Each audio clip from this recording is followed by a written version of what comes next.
ಪ್ರಜ್ವಲ್ ರೇವಣ್ಣಗೆ ಜೀವಾವಧಿ ಶಿಕ್ಷೆ ತೀರ್ಪು ಹೊರಬಿದ್ದಿದೆ. ಪ್ರಜ್ವಲ್ ತೀರ್ಪಿನಿಂದ ಜೆಡಿಎಸ್ನಲ್ಲಿ ತಲ್ಲಣ ಶುರುವಾಗಿದೆ.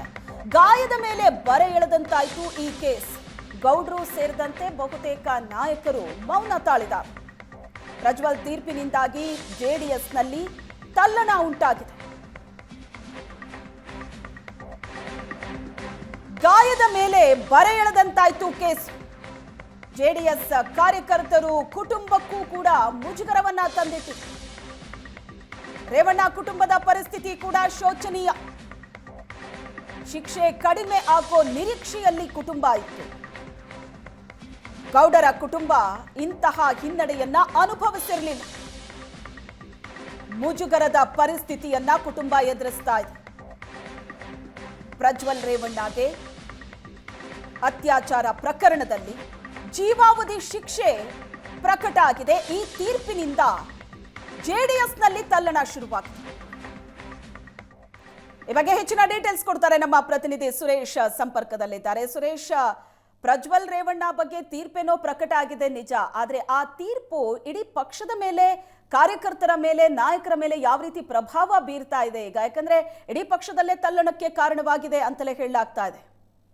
ಶ್ವೇತಾ, ಇಡೀ ಜೆಡಿಎಸ್ ಪಕ್ಷಕ್ಕೆ ಇದು ಬಹಳ ದೊಡ್ಡ ಮುಜುಗರದ ವಿಚಾರ. ಯಾವಾಗ ಕಳೆದ ಲೋಕಸಭಾ ಚುನಾವಣೆಯ ಸಂದರ್ಭದಲ್ಲಿ ಪ್ರಜ್ವಲ್ ರೇವಣ್ಣ ಅವರದ್ದು ಎನ್ನಲಾದಂತ ಒಂದಷ್ಟು ವಿಡಿಯೋಗಳು ಹೊರಬಿದ್ದಿದ್ವೋ ಆಗಿನಿಂದಲೇ ಪಕ್ಷಕ್ಕೆ ಒಂದ್ ರೀತಿ ಹಿನ್ನಡೆ ಉಂಟಾಯ್ತು ಅಂತಲೇ ಹೇಳಲಾಗ್ತಾ ಇದೆ. ಅದರ ಜೊತೆಯಲ್ಲಿ ಇಡೀ ಜೆಡಿಎಸ್ ಪಕ್ಷದಲ್ಲಿ ಒಂದ್ ರೀತಿ ಯಾವುದೇ ಒಂದು ಆರೋಪಗಳಿದ್ರೂ ಕೂಡ ಅದು ಸಾಬೀತಾಗಿ ಶಿಕ್ಷೆಗೆ ಒಳಗಾಗಿರುವಂತದ್ದು ಇದು ಮೊದಲ ಪ್ರಕರಣ ಅಂತ ಹೇಳ್ಬೋದು. ಇದು ಎಷ್ಟೆಷ್ಟೋ ಪ್ರಕರಣಗಳಿದೆ. ಕುಮಾರಸ್ವಾಮಿ ಅವರ ಮೇಲೆ ಸೇರಿದಂತೆ, ದೇವೇಗೌಡರ ಮೇಲೆ ಸೇರಿದಂತೆ ಎಷ್ಟೋ ಪ್ರಕರಣಗಳು ಈಗಲೂ ಕೂಡ ಕೋರ್ಟ್ ನಲ್ಲಿ ನಡೀತಿದೆ. ಆದ್ರೆ ಆರೋಪ ಸಾಬೀತಾಗಿ ಶಿಕ್ಷೆಗೆ ಗುರಿಯಾಗಿದ್ದು ಅದು ಇಂತಹ ಪ್ರಕರಣದಲ್ಲಿ ಇದು ಬಹಳ ವಿಶೇಷವಾದದ್ದು. ಹಾಗಾಗಿ ಇದು ಮೊದಲ ಪ್ರಕರಣ. ಇದು ದೊಡ್ಡ ಮಟ್ಟದಲ್ಲಿ ಜೆಡಿಎಸ್ಗೆ ಹಿನ್ನಡೆ ಉಂಟಾಗಿದೆ. ಪಕ್ಷದ ಕಾರ್ಯಕರ್ತರು ಇದನ್ನ ಸಮರ್ಥನೆ ಮಾಡ್ಕೊಳ್ಳುವಂತ ಮಟ್ಟದಲ್ಲಿಲ್ಲ.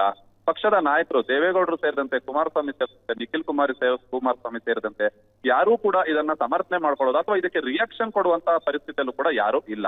ಬಹಳ ಮುಖ್ಯವಾಗಿ ಜೆಡಿಎಸ್ ಪಕ್ಷದ ಮಹಿಳಾ ಕಾರ್ಯಕರ್ತರಿಗಂತೂ ಇದು ಬಹಳ ದೊಡ್ಡ ಮುಜುಗರದ ಸಂಗತಿಯಾಗಿದೆ. ಮೊದಲೇ ಸಂಕಷ್ಟದಲ್ಲಿದ್ದಂತಹ ಜೆಡಿಎಸ್ಗೆ ಇದು ಒಂದು ರೀತಿ ಗಾಯದ ಮೇಲೆ ಬರೆ ಎಳೆದಂತಾಗಿದೆ. ಹಾಗಾಗಿ ಮುಂದಿನ ದಿನಗಳಲ್ಲಿ ಪಕ್ಷ ಚೇತರಿಸ್ಕೊಳ್ಬೇಕು ಅಂತಂದ್ರೆ ಮತ್ತೆ ಕುಮಾರಸ್ವಾಮಿ ಅವರು ಅಖಾಡಕ್ಕೆ ಇಳಿಬೇಕಾ ಅಥವಾ ಈ ಒಂದು ಪ್ರಕರಣವನ್ನ ಯಾವ ರೀತಿ ಸಮರ್ಥನೆ ಮಾಡ್ಕೊಳ್ಬೇಕು, ಇದರಿಂದ ಯಾವ ರೀತಿ ಹೊರಗೆ ಬರಬೇಕು ಅನ್ನುವಂಥದ್ದು ಸದ್ಯಕ್ಕೆ ಜೆಡಿಎಸ್ ಹೊಂದಿರುವಂತಹ ಒಂದು ಪ್ರಶ್ನೆ ಆಗಿದೆ. ಈತ ರೇವಣ್ಣ ಅವರ ಕುಟುಂಬವಂತೂ ಬಹುತೇಕ ಆಸನದಲ್ಲಿ ಮೌನಕ್ಕೆ ಶರಣಾಗಿರುವಂತದ್ದು. ರೇವಣ್ಣ ಅವರು ಕಳೆದ 2-3 ದಿನಗಳಿಂದ ದೇವಸ್ಥಾನಗಳಿಗೆ ಸುತ್ತೋದನ್ನ ಬಿಟ್ಟು ಬೇರೆ ಏನು ಮಾಡ್ಲಾರದಂತ ಪರಿಸ್ಥಿತಿ. ಭವಾನಿ ರೇವಣ್ಣ ಅವರಂತೂ ಕಂಪ್ಲೀಟ್ ಆಗಿ ಮೌನಕ್ಕೆ ಶರಣಾಗಿರುವಂತದ್ದು. ಇಂತಹ ಪರಿಸ್ಥಿತಿಯಿಂದ ಹೊರಬರೋದು ಹೇಗೆ ಅನ್ನುವಂತ ಒಂದು ಚಿಂತೆ ಕೂಡ ಜೆಡಿಎಸ್ ಪಕ್ಷಕ್ಕೆ ಎಷ್ಟಿದೆಯೋ ಜೆಡಿಎಸ್ ಪಕ್ಷದ ಕಾರ್ಯಕರ್ತರಲ್ಲೂ ಕೂಡ ಅದಕ್ಕಿಂತ ಹೆಚ್ಚಿನ ಮಟ್ಟದಲ್ಲಿದೆ. ಬಹುತೇಕ ಇದೊಂದು ರೀತಿ ಜೆಡಿಎಸ್ ನಲ್ಲಿ ಒಂದು ತಲ್ಲಣ ಉಂಟು ಮಾಡಿದೆ. ಒಂದು ಬಹಳ ದೊಡ್ಡ ಮುಜುಗರವನ್ನ ಈ ಒಂದು ಪ್ರಕರಣ ತಂದೊಡ್ಡಿದೆ ಅಂತ ಹೇಳಿದ್ರೆ ತಪ್ಪಾಗ್ಲಾರ್ದು. Shweta, yes, thank you Suresh.